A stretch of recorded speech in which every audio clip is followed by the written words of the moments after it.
Yo, yo, yo, what is up? What is up? Everyone can hear me, hopefully. For all my folks on Facebook, what is up? Let me know y'all are here when you're watching us on Facebook. Make sure you make a comment below. Let me know you're here. Just say what's up or LFG. Let's go. That's my game. All right, we are going to have a really cool training tonight. I love doing case studies, right? And so while a lot of times it's cool for me to do a case study on a deal I've done, many of you guys know I'm doing deals and have done deals for 16 years. So it's cool to highlight one of our Science of Flipping members from time to time. And honestly, actually should do it a lot more. So tonight we're going to do that. So for all those out there, um, breaking into the industry, trying to get your first deal, wondering if you're going to quit your job. Should you go full time? Should you keep doing this part time? Does AI really work? What's the secret sauce? How does this really work? This is going to be a great case study for all of you that have those questions. Okay. So let's bring on my guest of honor, if you will.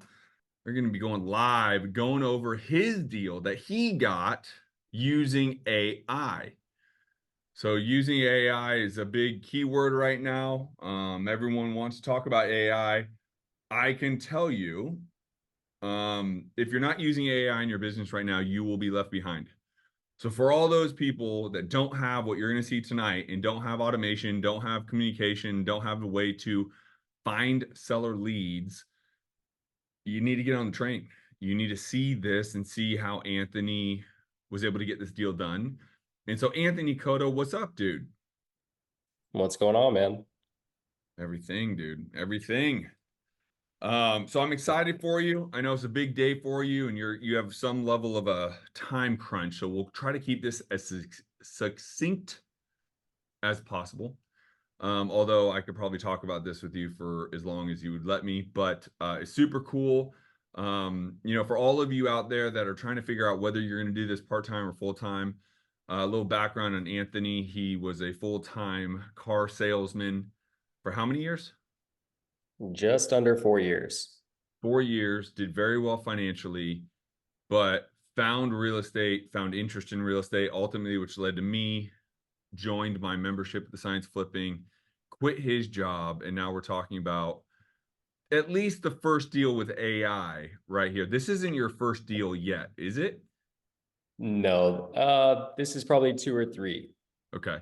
Yeah. So, but this is the first one he's done with AI and technology and done this way. And so, again, we could go a lot of different routes on this and about your background and quitting and going all in. And I understand, as you and I have always talked about, like I respect people and having kids and paying bills and making that decision on his own time. But you invested to be in the community. You got here, you listened to me, and you said, fuck it, I'm going all in. And you did. And here we are today doing a case study on a deal that you did. And so I'm actually going to give the mic over to you. I'm going to give you the ability to kind of share how we got the deal, what happened, what was the communication, everything that went on. In fact, I'd actually ask you Yeah. to share your screen, right? And to really let the people dive into what really happened here and how the hell did you do it? And again, how they can do it, right? And what you said, what you did, and how the automation and how all that jumped off and what you got cooking now. What I want to kind of leave this with is not just this deal, which is cool. And I think you made 4 grand. What was the total assignment? 4 grand-ish? This one is about 3,200. 3,200, which is $3,200 more than the day before you closed, right? Um, No but doubt. I also want to hear what else you got cooking. What else is going through your CRM? What other sellers are you talking to and all the other different things? So I'll give it over to you and I'll let you take it from here, brother. And by the way, if you are just joining us on Facebook, say what's up. Let us know you're here. Just throw an LFG in the comments below. That's plenty. I'll make sure I respond to all of you. So go ahead, Anthony. Cool. So first of all, let me just make sure that I am sharing my screen. You are. Yes, you are. Mr. Awesome. Technology here. I'll tell you right now, to do this, you don't have to be the most technology savvy. So, that's a plus for some people out there who are listening that think they need to know it all, because I definitely don't. But running through kind of, what Justin was talking about, that first lead, I'm just going to pull it up right now. This came in as kind of like a form fill lead. So we run targeted ads through Facebook, that pretty much generated and brought in this lead. And it was really one of our very first leads that we got into communication with. We really started this whole thing on the Rocketly side, kind of end of November, beginning of December. And this was just one of the first that came through. So forgive me for scrolling up through all the back and forth that happened here between us, but Well, I um, want them to realize a couple things out of the gate that you hit them with is you did Facebook ads. Many people don't believe in it. They don't even know how to do it. They don't think it works. yeah, There's a very distinguishing factor between Google and Facebook, right? Google is intent based. People type in what they're looking for. Facebook is interest based. So for the ads, and I use ads, you use ads, I teach my community to do Facebook ads. For that ad to intrigue someone to say, hey, I'm looking to sell my home, it works, right? So first of all, Facebook ads do absolutely work. And then secondly, all this scrolling, guys, is because there's a lot of communication. I want him to show you guys. I want him to go in depth of showing you like how long this actually took, what type of conversation was he having, and how do we get to the finish line? yeah, for sure. And Facebook ads have been great for us. In reality, just as Justin mentioned, I'd quit my job recently, and so kind of figuring out a way to do it that's not necessarily high expense. Facebook ads has probably been the best way to do it and generate the traffic that we have been able to, at the cost that it's been. We're averaging, probably anywhere from 2 to 4 leads a day. And of course, they aren't all, hot leads ready to go, but it's at least generating traffic that we can get on the phone and call and try and convert. Um, so it's much better than what we were doing before, which is essentially zero through that. But this kind of gives you an idea of like what Justin was mentioning about the AI side. So this first message essentially is fully AI generated. Don't have to pick up the phone or anything like that. This gets sent out as initial outreach, essentially like right when you get the lead. So it pretty much just goes through saying, hey, it mentions my name, Anthony. I'm with Nationwide Home Buyers. Just tried giving you a voicemail. And then reason I'm reaching out is because you're trying to sell your home over on Evergreen. And then Now that it was through tries, email, correct? yeah, yep, So another thing I just want to highlight for everyone, email works also, right? These are things that a lot of people don't realize it actually works. But the automation of that email happening before Anthony even has to talk to the seller is massive. He doesn't have to say anything. He lets the automation happen and let the seller come back to him. So keep going, dude. I just want people to realize an outbound email from someone who filled out a form online will actually work. yeah, definitely. So you can see like it was delivered. These usually like when they pop in, I try to get on the phone like immediately, but the AI works a little quicker than I can sometimes, so it helps just with that initial outreach. So you can see like a secondary follow-up phone call. This one might have actually been, just being that it's so short, like an automated voicemail system as well that we send. So it's one of those two. I don't quite remember. And then followed up with a text as well, after the call, like, hey, looks like we missed you. When's a good time to jump on another call? And then this guy actually just replied via text and was like, hey, I'd rather communicate with text. Just please text me. And so we went through a while, just chatting directly about the property, just making sure I got the address correct, verifying square footage, how many bedrooms, how many bathrooms, which, going through text, it's a little bit more difficult than, straight phone call. It just takes a little while longer, but, luckily this guy was decent in communication. So he was kind of breaking down just the size of the house and everything like that. And then we're trying to get information on, condition of the house, what's been remodeled, etc. So this kind of went on, for the entire day that day. He didn't get back to me for another 3 days. Checked back in with him for some photos 3 days later. Finally got me over some pictures that were just super basic, not really representing the house, as well as we need to really go out and make an offer. Um, but he was able to give us enough. So continue the communication, try to get some photos of the inside of the house.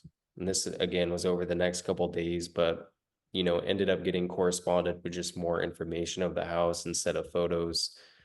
And there was a tenant occupying the house on this one, which is actually still there. One of the reasons we had to delay the closing a little bit, but few days of closing, and then finally was able to send him an offer.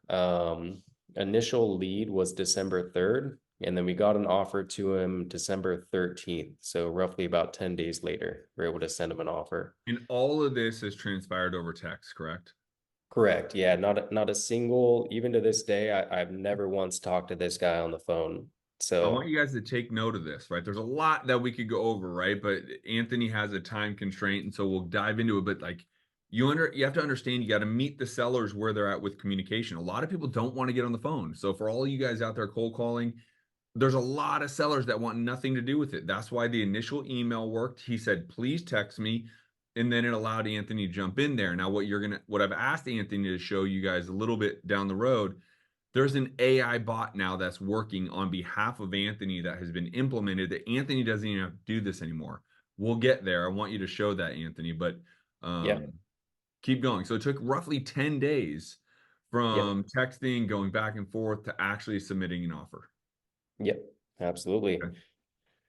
So gave him an offer right around 30,000. Said he had to get back with his wife. He initially came back to me and was like, "Hey, like our lowest offer that we're willing to accept right now is 40K." Um, and the process that we use, we kind of use the back door, like underwriter system. So going to check with someone that's not yourself to kind of remove yourself from the conversation.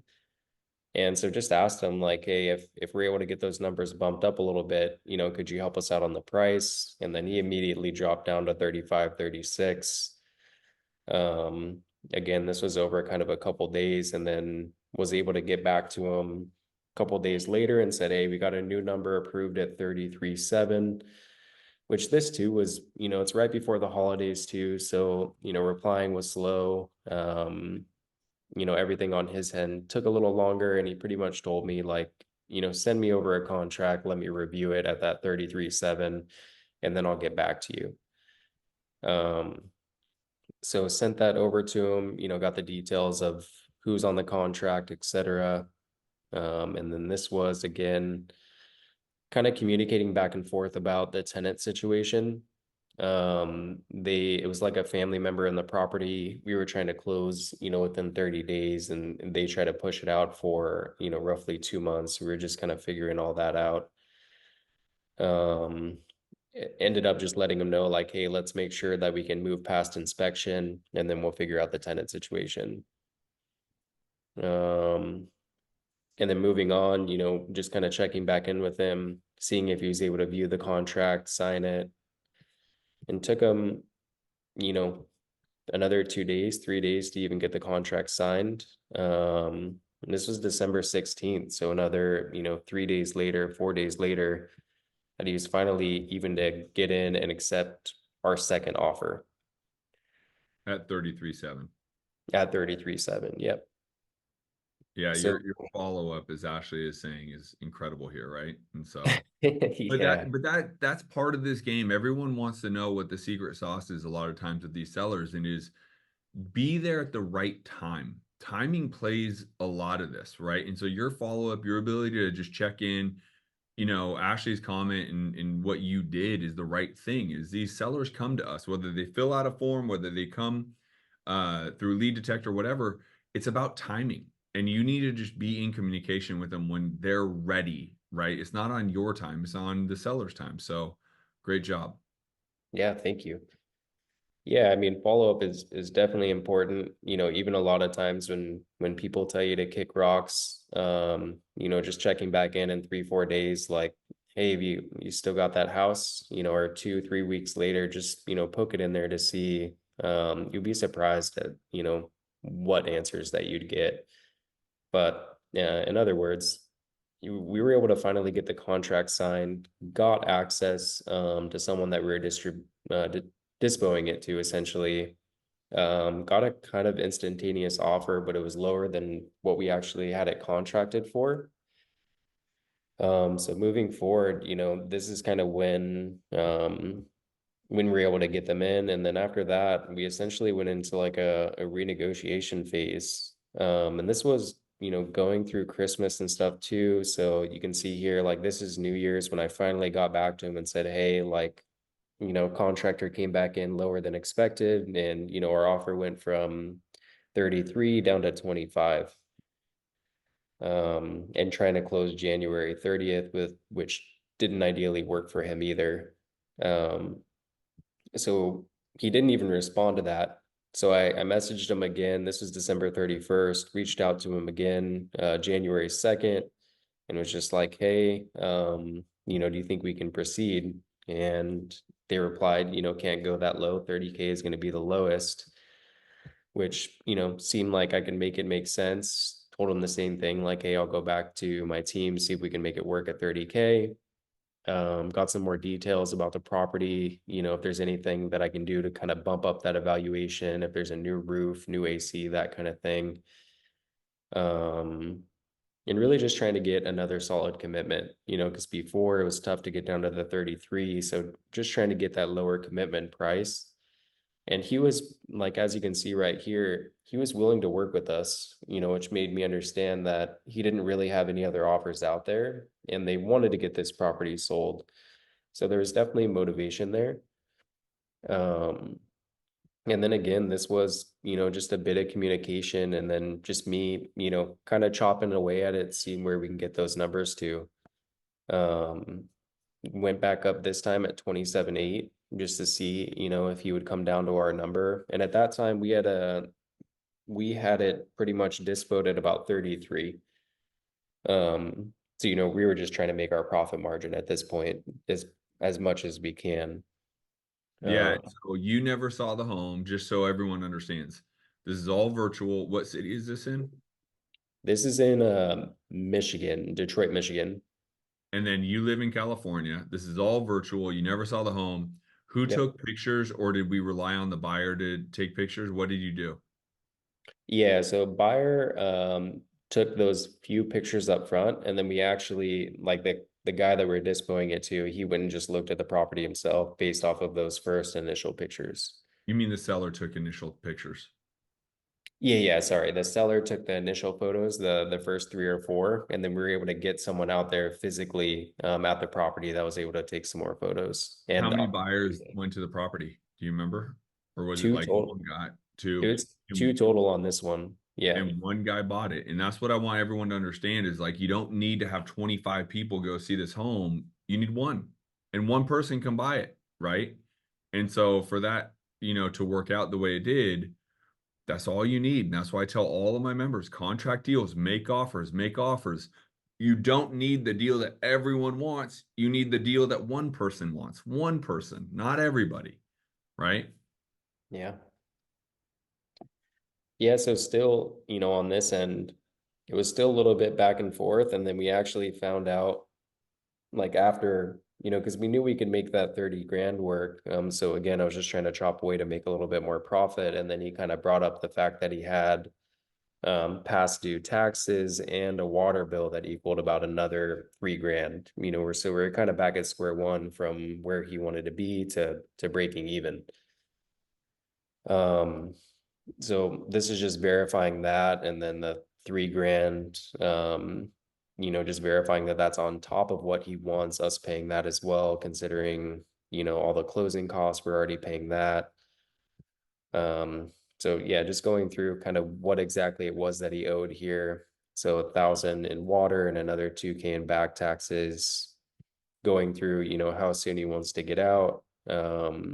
Was able to get a timeline at least on when he could remove the tenant because that was important to our buyer.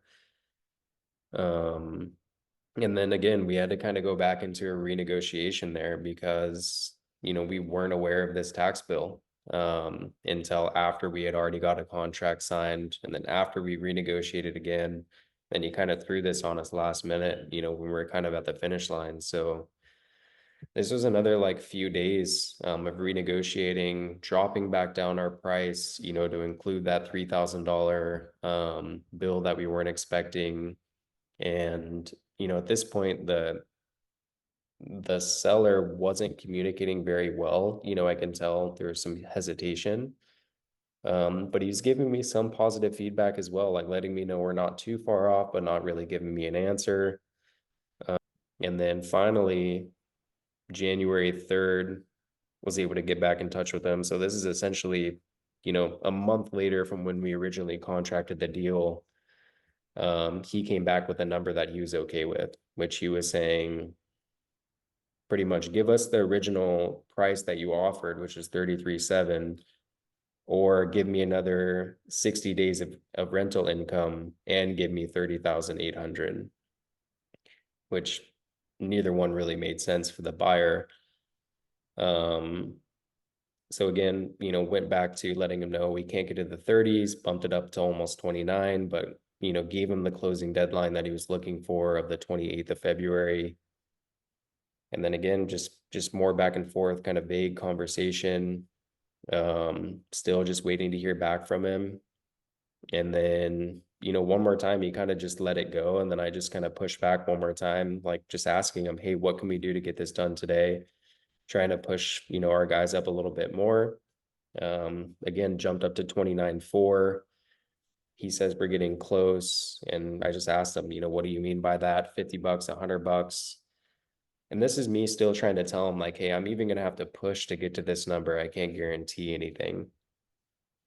And finally landed on 29.8 um question. And then, eventually he just said again, like, I'll let you know. Didn't let me know the following day, so I just checked back in with him. And he said that should work. So that's kind of what we landed on. Finally contracted it at that price. So essentially, like the whole process took, a little over a month from start to finish. And then another few days after that, honestly, to just get the contract signed. And this is kind of last communication here. All right, so you finally got the deal wrapped up. Yeah. There's a couple quick questions we're going to answer. No need for walkthrough, appraisal, or inspection. No Nito wholesaling. You don't need to do any of that. Now, for us to get pictures, a lot of times we want to have some sort of, walkthrough from an agent or contractor, but you don't need it. And then, how do you ensure the potential buyer doesn't go around you? You record the contract at the county recorder's office to make sure that that happens. So now for the sake of time, because I know you're a little challenged on time, you were able to sell this deal, the buyer moved forward, you were able to just follow up and continue the back and forth negotiation. So I want everyone to understand part of the power for Anthony was knowing where his buyer was at, getting a number out of his buyer.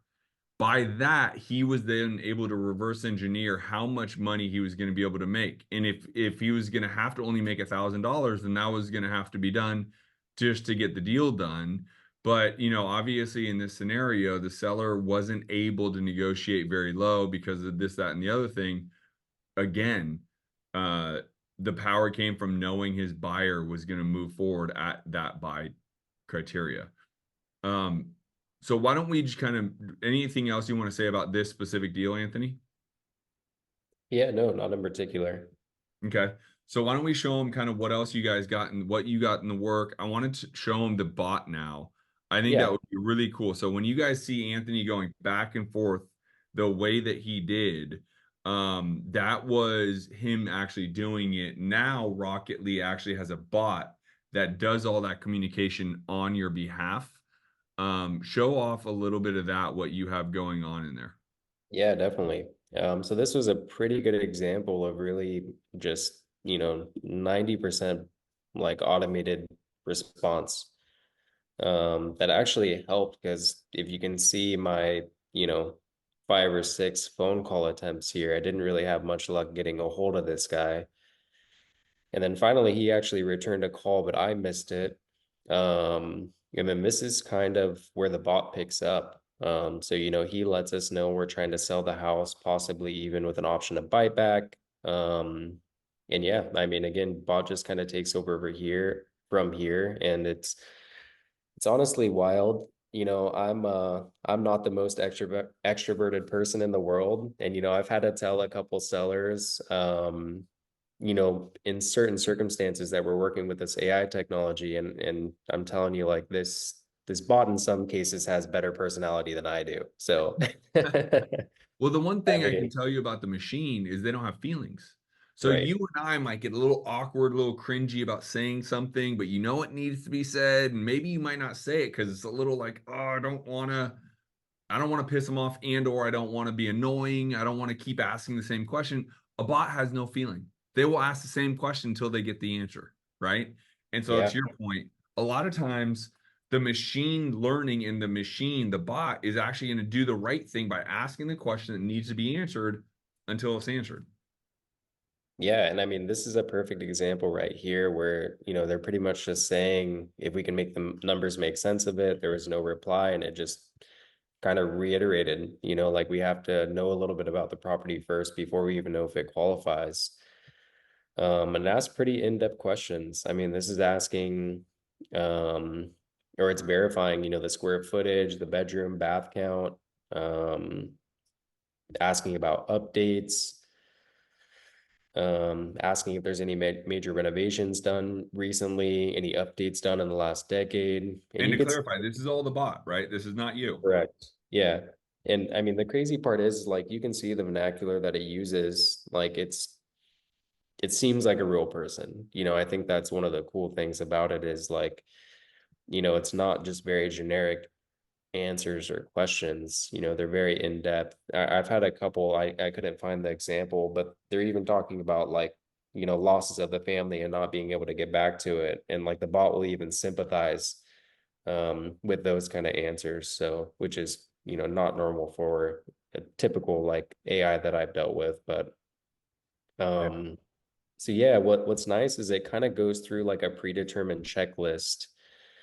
And when I click on it over here, so this is essentially the goals that it attempts to run through. And as it runs through them, you can kind of see all the boxes that have been checked over here on the left.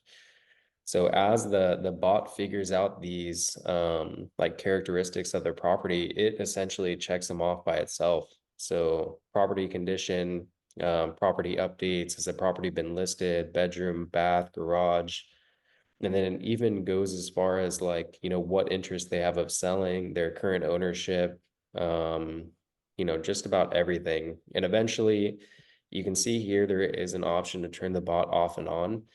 When you kind of catch the conversation at a point where you feel like there's human interaction needed, that's where you are allowed to take over. And then you just shut the bot down at that point, and you essentially become the closer.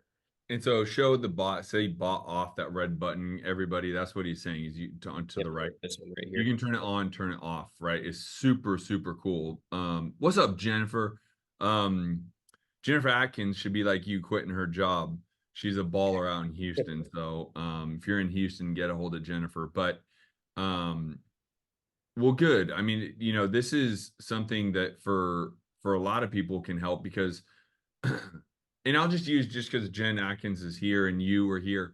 Now, the bot didn't exist before you quit your job, but how helpful would this bot have been prior to you quitting your job? Would this even have helped you potentially get your first deal before you left your job because you wouldn't have had to do as much or anything? Yeah, I Yeah. definitely think so. I mean, because in the beginning, in the learning phase, you're really just figuring out like these exact questions that the bot's asking. So having something to like implement that when you don't necessarily know the questions to ask in the beginning, would have definitely been super helpful. And obviously, from a lead perspective, if you're generating a ton of leads or pulling lists or whatever that is, and you say you upload them to this system, you can handle a lot more outreach that way than, me doing it personally, especially as, a newbie. Yep. 100%. So, why don't you show them what else you get? Didn't you contract another deal using Rocketly and all that? Yeah, What's going on with that one now? Now remember, this whole case study was about getting his first deal through AI, through Rocketly, and all this kind of stuff. But that's just not even his first deal anymore, as he's already contracted another deal. I wanted him to highlight that as well. When you're able to, have a machine running it the way the Rocketly does, I mean, it starts to systemize some of the stuff, and then it's just a volume game. So yeah. what is the other thing that you got cooking? Yeah, so these are a few that we recently contracted. This one over here to the left being the most current. There you go. Um, and this is kind of just another circumstance. You could see it's kind of And these are showing. all off market, right? For clarity. Yeah, these ones have been. There are on-market deals as well that get pulled through the Facebook targeted ads, but these ones are all off-market. And then again, I'm just using points of clarity. You quit your job how many months ago? October. And you have that one deal that just closed, and you have these three deals that are locked up, correct? Now, obviously, there are different points. Some are in marketing, some may even be found a buyer, but Yeah. that has all happened. How many offers do you think you've made over the last 2 months? Oof. I I would mean, say, just yeah, right, just a yeah, roundabout I mean, in the like 3 to 500 range. 300 to 500 offers. Yeah. Okay, so for all you guys listening, to some extent, that's what it will take is 5 to 10 offers a day. Even 10 offers a day is only 200 offers a month, right? So that would get to 400, but he's making the offers. That is the reason why he has these three other deals that have been contracted, is because he's making the actual offer. That is in large part when I'm educating our community, the thing I emphasize the most is you need to be making the offer or you just won't get the deal. So that's what he's done. And that's why he has these other three deals, is because he continues to make the offer. Go ahead, dude. Yeah, definitely. I completely agree. I don't think we would have had as many deals under contract if we wouldn't have as many offers. I figured out the formula for us, at least now, it became like a 30-to-1 ratio. For every roughly 30 offers that we put in, we got about one contracted. So Justin, has taught us kind of reverse engineering utilizing KPIs. So we kind of figured out that as a number. In the last 2 months, which is when we physically got Rocketly, I feel like that offer number has been able to go down, Yep. just because we've been able to have a little bit more success with our outreach. So it's probably closer to about 20-to-1 now. But originally, we're probably about 30-to-1. Um, and this other one that we got contracted was actually right around the same time. So December 4th, the other one was December 3rd. And same thing, initial outreach from the automation. Finally was able to get on a call with this guy. And then very similar circumstance. We actually just got the contract 3 days ago. And this was, again, started communication December 4th, went back and forth for a while, seemed like he was going to accept an offer, backed out, said his wife shut him down. So, kind of just excuse after excuse. Christmas, holiday time didn't work. This is my family home. Like, I think it's valued at more. So, just about every possible excuse or reason, because these are genuine reasons. Even though we look at them as excuses, these are reasons, that people aren't going to sell. So just slowly chipping away and finally overcoming it. And, I think he found out that no one else was going to offer him, really anything for the property. And at the end of the day, he reached out to us, so I think that's the biggest thing to understand is like, when these people are reaching out to you, I mean, there's the motivation, alone, And these are all coming through your they're, Facebook ads, correct? yeah, these are all from Facebook generated ads. And is this also a form fill or is it a lead detector? These were both form fill. Love it. Love Mhm. it. Do you want to show any of the other ones or have anything else? Because I know we're up against the clock here. Yeah, I can show this one other one that we had here. This one we actually, funny enough, not all of them go through, right? This one was another one. This one, just to kind of exemplify the lead detector, this one was a lead detector lead. before I got the bot as well. And this was done, virtually through email. And then finally got on a phone call with them, talked through on phone call. And it was just in the middle of nowhere, so we are kind of taking a risk. Funny enough, we actually found a buyer for it. But one of those things, again, we found out, later down the road that they had a tenant there that they couldn't get out, that they've been trying to get out. Classic sellers. No, the Yeah, home's great. No, no big deal. It's exactly. easy. We could sell it immediately, and then they don't tell you there's a 100%. tenant that won't leave, right? Yep. Yeah. So Love it. they don't all work out, at the end of the day, but it just Yeah, but all your numbers did. The buyer wanted it, everything happened. Then the seller, listen, sellers are going to hide this stuff. They're going to try to tell you it's great, but then it blows the deal up for everybody. You did everything right. You contracted the deal at the right price. The buyer wanted it. Seller didn't tell you had a tenant that didn't want to move and wasn't paying. Okay, well, no buyer wants that tenant, right? So, right. but again, you did the right thing and you're doing everything. So I'm getting a lot of questions on the Facebook side as well as on Zoom. Here's what I tell you guys to do. If you want a deeper dive at this on exactly how this looks, go to rocketly.ai, rocketly, so rocketly.ai, and schedule a demo. There's a red link. If you could actually go share your screen right now, real quick, Anthony. Rocketly.ai, schedule a demo. What it will do is it'll first ask you to fill out an application so we can learn a little bit more about you. Are you new to this? Are you a seasoned investor? Do you have experience? Where are you at? What are we starting with? And then we will schedule a true in-depth demo, a true in-depth demo. Rocketly.